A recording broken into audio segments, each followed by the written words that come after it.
Hello everyone, and welcome to my channel General Hospital Official. I hope everyone is having a wonderful day. Before we begin, please hit the subscribe button and give this video a thumbs up. Spoilers, will Carly and Brennan's passionate kiss lead to true love or heartbreak? General Hospital teasers indicate that Carly Spencer and Jack Brennan faced life and death on the January 29th episode. They are in Baden-Baden, Germany, where Carly saved his life when Valentine attempted to kill him. Carly had an unusual way of rousing Jack, threatening to tell everyone he died in his bathrobe if he didn't get up. His eyes suddenly opened. Fans' eyes widened when Jack knocked on her door and kissed her forcefully. What is happening here? Let's look at Carly's most recent bad guy romance and how long it lasted. General Hospital spoilers, Jack Brennan's background. Jack Brennan is a cunning spy, and it's difficult to know which side he's on at any one time. Valentine attempted to strangle him to death because the WSB fired shots at him in Prague while Jack was watching. They missed, and Jack did not issue the instruction, but he is nonetheless accountable for what transpired. Val and Brennan have been friends and enemies, and Jack's allegiances appear to change as frequently as his underpants. On the surface, he appears to be another in Carly's long series of men of the moment, charming, dangerous, and unpredictable. Spoilers, Carly Spencer's attitude. Carly enjoys bad males such as Sonny Corinthos, Jasper Jacks, Lorenzo Alcazar, and others. Brennan fits perfectly into her description, but how healthy can this relationship be? Brennan is a spy at heart and always appears to be deceiving someone. His attraction to Carly appears genuine, like a moth to a flame. But what is his real agenda? He could be playing a business game, and if so, it's concerning that he's charmed his way into Jocelyn Jack's life. Many people have warned Carly about Brennan, but she sees this as a challenge to prove them wrong. Sonny sees right through him, and Anna Devane has told her he cannot be trusted. General Hospital spoilers, who is Jack Brennan? However, he continues to do small things for her, such as flying Michael Corinthos to a facility in Germany, which cools her off. Let's not forget that he once planned to zip tie and abduct her from Bobby's. Spoilers, Jack Brennan's background. On the surface, these two misfits appear destined to blow each other apart. Brennan's entire life has been filled with lies and secrets, and Carly is unable to trust anybody. Does he have a reason for being with Carly? Is Carly mixing appreciation with love? General Hospital spoilers, Cody must mind his own business. Talk about being involved in other people's business, right? According to General Hospital spoilers, Cody has been doing a lot of that recently. General Hospital spoilers, Cody should mind his own business. During the most recent episode of General Hospital, Jason spoke with Diane and revealed that Sasha is presently carrying a Corinthos kid inside her. He also told her about Sasha's pact with Michael, and how they needed to protect him at all means, even though he was in Germany right now. If that wasn't enough, Jason also stated that he is going to see Michael and instructed Diane to keep an eye on Sasha while he is away.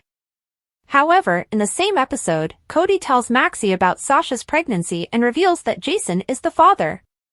What about a tiny plot twist? General Hospital fans certainly had a lot to say about the situation.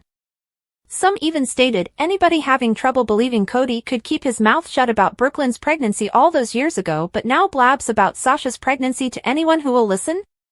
Another critic commented, "I'm so sick of Cody lashing out or hitting others like Spinell when he's drunk. He's a coward who can't come to terms with the fact that he and Sasha are cousins." Let's see if Cody swings at Jason. The writers should put him in a corner. General Hospital spoilers, what happens next in Port Charles? And there was also this comment, Cody is a hot mess. What grown man travels around town promoting someone else's business like that? Wow, I am so over him. This is simply going to bring Sasha more troubles, which she does not need right now. General Hospital's massive Natalia problem and how to solve it. Aside from the fact that Eva LaRue is a beloved daytime MVP, we can't figure out why General Hospital is still using Natalia, one of the most universally despised characters in recent memory. But if the soap is determined to keep her, and it certainly appears to be, it must overcome the dilemma she presents. Let us not mince words. Natalia was presented with a terrible story that indicated she was such a closed-minded, homophobic harpy that she had forced daughter Blaze into the closet for the majority of her life. We already knew Blaze. We already liked Blaze. So we had nothing but contempt for the rhymes with which who came in and ruined her life. General Hospital then exacerbated the bad plot by breaking up Blaze and Christina and sending the singer away. And keeping Natalia. Why? To be Sonny's love interest? Absolutely no one wants it. It makes him look like the king of the jerks to support Christina on one hand while setting up her ex's terrible mother on the other. We know the show said Natalia had an epiphany, but we're not buying it. She only changed her mind once her offensive, homophobic words were made public. She was not enlightened, rather, she was outed. So it's upsetting to see her mixing and mingling with our faves and being considered as less of an outcast than Willow, whose solitary transgression is one that everyone in Port Charles has done. If General Hospital wants to continue treating Natalia, it will need to conduct some significant damage control. How? By resurrecting Blaze and writing about the difficult talks Natalia had with her mother, she admits that she reacted with disdain to what she did not comprehend. By having her do the work to reconcile with her daughter. By having her not only express but also demonstrate her remorse.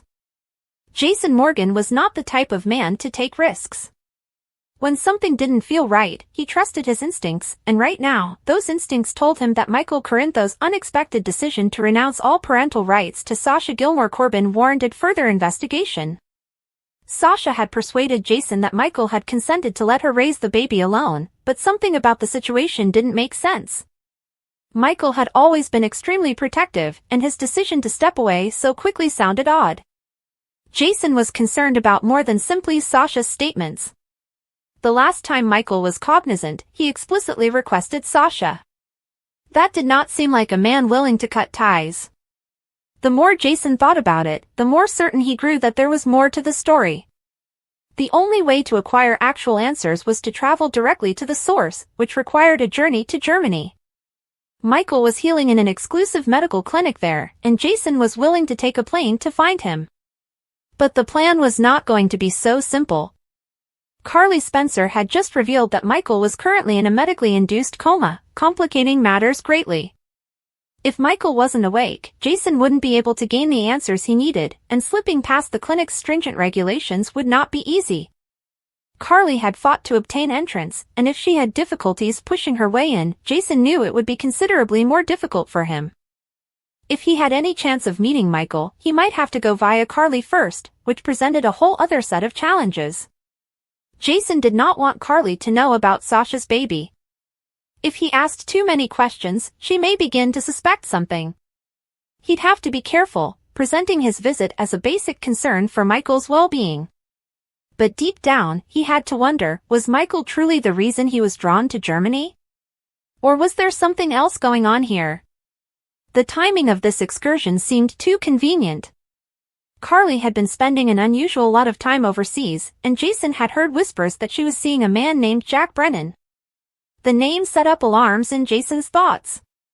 Brennan had a reputation, not a good one. Carly's involvement with him, whether intended or not, might lead to trouble. Maybe this wasn't about Michael after all, perhaps fate was bringing Jason to Germany to discover something else entirely. And, if his instincts were correct, he may discover something unexpected. Carly and Brennan had finally decided to stop fighting their evident attraction. Their conversations had begun hostile, motivated by unresolved emotions and a battle for dominance. However, the tension eventually escalated into much more. Things had gotten out of hand in Carly's apartment, far beyond their expectations. Jason's travel to Germany went smoothly, and once he landed, he went straight to the clinic. But before he could proceed with his plan, he needed to find Carly. If she could assist him gain access to Michael, he needed to speak with her first.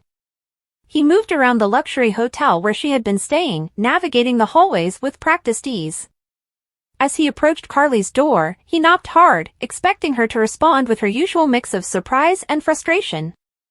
Instead, the door swung open just slightly, displaying Carly, dressed in nothing but a robe, her countenance surprised. Jason's acute eyes immediately saw the chaotic state of the room behind her, the flickering candlelight, and the slight aroma of costly cologne that did not belong to her. And then, before he could grasp what he was witnessing, a person stepped from the bedroom, Jack Brennan, dressed in nothing but a towel, his face arrogant and self-satisfied. Jason's stomach sank. He did not need an explanation. The scene before him said volumes. Brennan smirked, leaning comfortably against the doorway. "You must be Jason," he remarked, his voice full of amusement. "We were about to order room service. Are you interested in joining?" Carly inhaled sharply and shifted awkwardly as she tightened the belt on her robe. "Jason, this isn't what it looks like." But Jason didn't buy it. His jaw tightened as he took a step back, shaking his head. He had come to Germany looking for answers regarding Michael, but instead he had stumbled onto a revelation that left him with more questions than he could count. What the hell was Carly doing with Brennan? And, more importantly, what was she hiding? Jason didn't have time for distractions, so why this? This was going to be an issue. Jason Morgan had a bad feeling about everything, and he seldom got it wrong. If Carly was involved in something harmful, he needed to figure it out before it was too late. Soap opera comes and goes, surprise visit, villain raps. This week on soap operas, a former star returns and a villain departs. Here's the most recent casting news from the 4 daytime dramas, The Bold and the Beautiful, Days of Our Lives, General Hospital, and The Young and the Restless. Soap opera casting for the week of February 3, 2025. Find out if any of your favorite actors and actresses from the past are returning to the shows you watch, if any newcomers have been cast in contract, recurring, or day player roles, and if any popular performers are going to leave. Kim Cole's crazy character, Whitley King, will return to Days of Our Lives. However, this is only for 1 episode. Coles played the crazed nurse who kidnapped Abe and held him captive for months in 2023. She will appear on Wednesday, February 5, in powerful moments alongside Reynolds and Jackie Harry's Paulina. Bruce Beatty has more screen time as Seth Burns. The hospital administrator and body and soul celebrity will appear on Tuesday, February 4, and Wednesday, February 5. He will converse with Lindsay Godfrey's Sarah Deidre Hall, who will continue her role as Hattie Adams. She appears on Greg Rickard's Leo and Judy Evans' Bonnie on Tuesday, February 4. Lyndon Ashby's latest run as Cameron Kirsten on The Young and the Restless ended last week. Ashby, who previously played Cameron from 2003 to 2004, returned to the series in 2023 but was finally killed off. However, he began haunting Sharon in 2024. Elizabeth Hendrickson is finally given some screen time as Chloe Mitchell. Look for the character to teach Sally about history on Friday, February 7. Valerie Pettiford returns as Amy Lewis on Tuesday, February 4 and Thursday, February 6. She will appear in sequences alongside Sean Dominic's Nate and Zuleika Silver's Audra. Judah Mackey appears as Connor Newman. On Wednesday, February 5, the young actor interacts with his television parents, Chelsea and Adam, played by Melissa Claire Egan and Mark Grossman, respectively. Last week, John Rushing portrayed Victor's security guard Morton's son. Since 2024, the actor has played the role on and off. Finn Carr reprises his role as Rocco Falconeri, the son of Dante and Lulu, on General Hospital. On Thursday, February 6, the adolescent appears in a key moment. On the teen front, Brayden Brunner gets more television time as Emma Drake. Expect Anna's granddaughter to interact with Giovanni Mazza's Gio. Michael E. Knight returns as Martin Gray. On Thursday, February 6, the lawyer shares scenes with Rena Sofer's Lois. Perry Shin returns as Brad Cooper. On Thursday, February 6, Portia, the hospital's co-chief of staff, checks in with the lab tech. When Sonny was assumed dead, Jason and Carly finally declared their affections for one another. Their love was evident, and it led to marriage, a union that seemed destined to provide them with the bliss they had always desired. However, fate had different intentions. Just as they had taken that step, Sonny reappeared, revealing the potential of a future together. Their love had been sacrificed once more, buried beneath the burden of responsibility and wordless need. But why had their bond always been so strong? Why did Jason never hesitate when Carly called? Why did Carly struggle for Jason's devotion with such obsessive protectiveness? What if the truth had always been buried in plain sight? Michael had been brought up again, triggered by his sad accident at Sunny's penthouse. Michael's injuries had acted as a harsh wake-up call, a reminder of how fragile he was, despite his great heritage. Carly had sat with Jason late into the night, reminiscing about Michael's infancy, when Jason had stepped in as his defender and guardian. What if things had been different? Carly had whispered. What if Michael had actually been yours? The question stayed between them, unsaid yet potent. Jason had always treated Michael as a son, but was it possible that he had always been Michael's father? The first paternity test was performed years ago, and it identified A.J. Quartermain as Michael's real father. What if the results were tampered with? The Quartermains had their own plans, and Carly had never trusted them. Could they have manipulated the outcome to fit their story given their riches and influence? If it were true, Michael's entire belief system about his beginnings would be false. Michael has spent his life caught between two worlds, Sonny Corinthos's brutal business and the Quartermain family tradition. But Jason had always been a steadfast presence in his life, the man who had safeguarded him before anybody else. A paternity revelation would have far-reaching consequences. Michael was no longer simply Sonny's protege or the heir to AJ's business empire. If Jason was indeed his father, the balance of power in Port Charles would change in an unexpected way. Jason considered the possibility in quiet. Should he dig up the truth that has been buried? Could he risk upsetting the carefully cultivated harmony between himself, Carly, and Sonny? He wasn't sure, but the idea of Michael not knowing the truth bothered him. Carly was determined to find out. Her instincts told her that something was wrong. If there was any chance that Michael was Jason's son, she needed to find out. But she was also concerned about what it could do to Michael. He had spent his entire life defining himself via the father figures in his world. How would he respond if he discovered that the man he had idolized, with whom he had often clashed, was actually his father? Meanwhile, Sonny had been coping with his own issues. His opponents were circling, recognizing his vulnerability following Michael's accident and his own health issues. He knew he had to move quickly to protect his family, but as Jason and Carly became closer, he began to worry that he was losing control of both of them. Carly had always been his, and Jason had always been faithful, but for how long? Tensions boiled over when Carly began discreetly investigating Michael's paternity. She talked with doctors, went through old papers, and spoke with experts who had access to DNA testing that was far superior to what was available when Michael was a newborn. The deeper she went, the more uneasy she felt.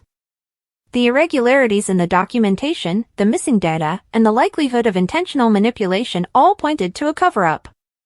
Then came the moment of truth. A new, contemporary test revealed what she had always suspected: Jason Morgan was Michael Corinthos' biological father. The information sent shockwaves through Carly. Her thoughts raced with the consequences. Should she inform Jason? Should she inform Michael? Most importantly, what would happen if Sonny found out? Jason, ever the pragmatist, emphasized prudence. They needed to be certain before disrupting Michael's life. But Carly couldn't ignore the reality. It blazed inside her, a secret too great to keep hidden. She was unsure how she would break the news, but one thing was certain: everything was about to change. As the walls of deception crumbled, one issue remained: would this discovery bring their family closer together or drive them away for good? Is Kelly Ripa avoiding General Hospital stars? There is widespread belief among General Hospital viewers that All My Children alum Kelly Ripa has something against the show's stars. That, or she might have a general dislike for daytime television. Kelly Ripa is embarrassed of General Hospital stars? That's because many people have observed Kelly hasn't invited any General Hospital stars to her daytime talk program, despite the fact that both are on ABC. Many individuals wish to know why. For example, General Hospital performers Maurice Bernard and Laura Wright appeared on Jennifer Hudson's talk program. They've also appeared on other ABC-owned shows, such as The View, but Kelly seemed to want to avoid them entirely. However, Kelly has not had the best experience with her soap opera past. She once described how All My Children's brutal wardrobe department chastised her for not dropping weight just 9 days after giving birth. During her 2023 podcast, she stated, "The wardrobe people were like, 'We thought you'd be smaller by now.' I was thinking, well, I'm not going to get smaller anytime soon. I do not know much, but here is what I do know. This appears to be a long-term presence. I'm not in a rush." Kelly Ripa is avoiding the soap opera industry.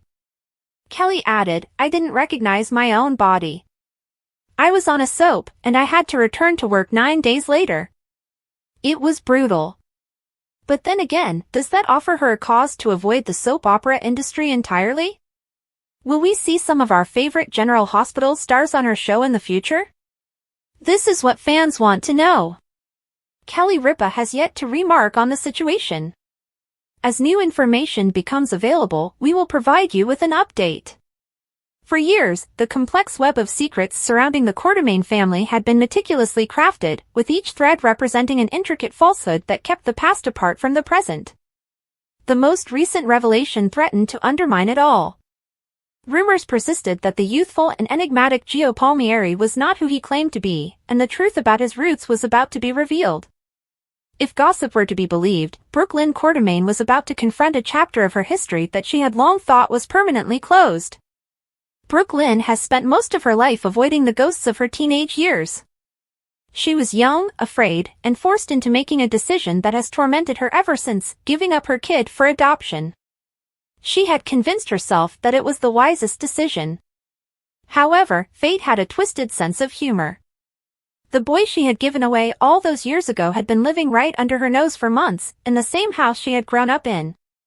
Something about Joe's past had caught her attention. The specifics of his past had never quite added up. He had been reared by distant relatives who were never really involved in his life, and his bond with the Quartermaines was unmistakably strong from the minute he arrived. Even more odd was Sonny Corinthos' position in his life. Sonny has always been a man who worked in the shadows, pulling strings when needed. He had assured Joe's financial security, but the reason for his generosity had remained unknown until now.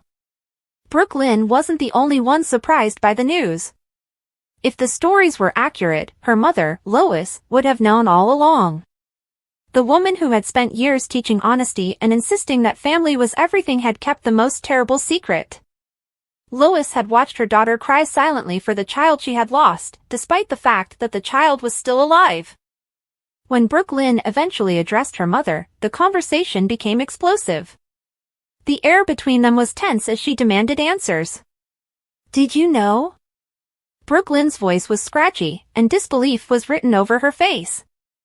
"All along, you knew he was mine?"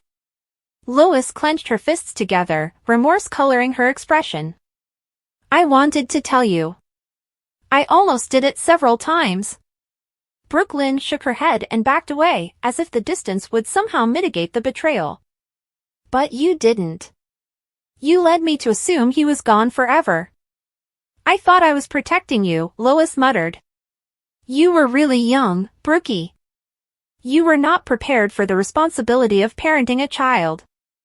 I wanted you to have the opportunity to live your life." Brooklyn gave a bitter laugh. "So what about Gio? Did you ever consider what he deserved?